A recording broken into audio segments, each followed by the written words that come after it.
The government's official advisor on terrorism says a new offence of planning mass killings should be brought in following the Southport attacks.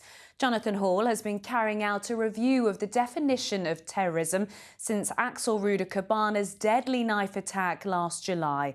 The stabbings at a children's dance class were not classified as a terror attack by the police. And Mr Hall's report, which has been published today, agreed this shouldn't be changed, finding the definition of terrorism should not be expanded to include people without a clear ideological motivation, like Rudicabane. A new offence should be created to deal with people who plan mass attacks, and that police need to be clear, accurate and sober when communicating with the public. Well, our UK editor Paul Brand joins me now. And Paul, why was Jonathan Hall asked to look at the definition of terrorism? Well, in the wake of the attack by Axel Rudicabane in Southport last July, lots of people understandably asked the question, why wasn't he deemed to be a terrorist? He'd just killed 3 young girls. He was found to have part of an Al-Qaeda manual at home. He was found to have the poison ricin in his home. Why didn't that add up to an act of terrorism? The Prime Minister understood that that was clearly a question that was being asked out in the country, and he commissioned Jonathan Hall to do this review to see whether the definition of terrorism remains the right one. Should it be expanded to include the likes of Axel Rudicabane? As you said, Jonathan Hall has concluded that no, it should not be expanded. His view, although he didn't analyse the Rudicabane case in detail, that wasn't the point of his review, but his view is that Rudicabane wasn't a terrorist, there wasn't an underlying ideology, and Jonathan Hall believes that still needs to be included in the definition of terrorism. There must be some kind of driving ideology, whether it's the far right, whether it's Islamism, whether it's republicanism in Northern Ireland, the IRA, for example. There has to be some kind of goal that underlies that act of mass violence. This is what he said to me. Even a really horrific act of violence like Rudicabane's, unless it's done in order to advance a political or religious or ideological or racial cause, just can't be squeezed into the terrorism definition. It would change so much about the way in which we do business. For example, if someone carrying out an act like that was a terrorist, the threat level would have to change.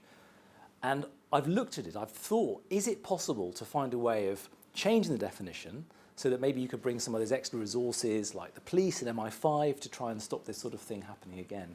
Ultimately, I think it's just impossible to do that. What Jonathan Hall has recommended is that there should be this new offence of planning mass violence, even if there isn't this underlying ideology. That would capture people, potentially like Rudicabane, before they commit an act, and hopefully then deter people from going down that road if they know that there's a risk that they could be caught and charged with this new offence of planning an attack. But really that is the only major change that he's recommending in terms of how we deal with these very specific individuals who are planning mass violence.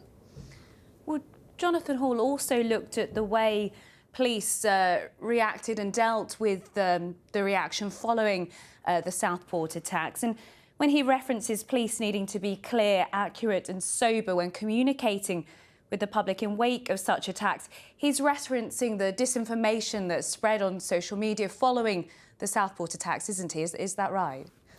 Yeah, I think Jonathan Hall's most punchy criticism actually is aimed at the police.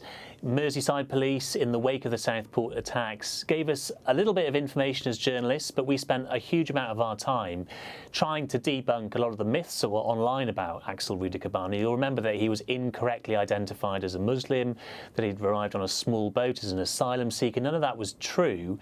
And Jonathan Hall thinks that if police were more transparent with their information, if they were able to provide more facts, that would allow the mainstream media to try and debunk some of this a lot more easily. And he makes the argument that actually, if we're worried about prejudicing a trial here, which is the worry in many cases, police don't want to say too much in case they throw off the course of a trial, in case they prejudice a jury.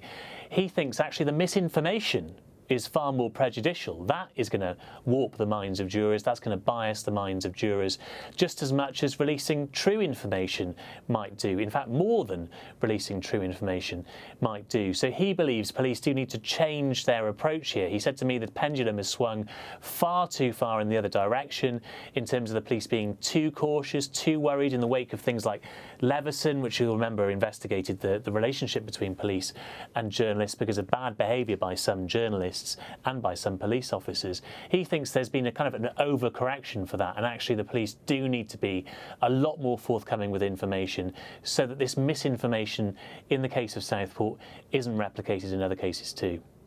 So what happens now? Do the government go off and reflect about these suggestions about perhaps that new offence of mass killings, or if there needs to be changes to the Contempt of Court Act, if police do need to react differently? What happens next, Paul?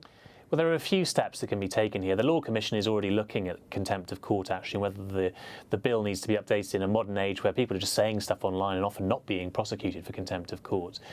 And then separately, in terms of these recommendations around the definition of terrorism, around new offences, that would be a matter now for the Ministry of Justice and probably the Home Office as well to analyse, to see whether they agree with Jonathan Hall's recommendations on that, to see whether they want to now implement any of those recommendations. And I would expect that we will hear later today from the government, who are likely to put out a response to this report. Thank you very much, Paul Brand, UK editor.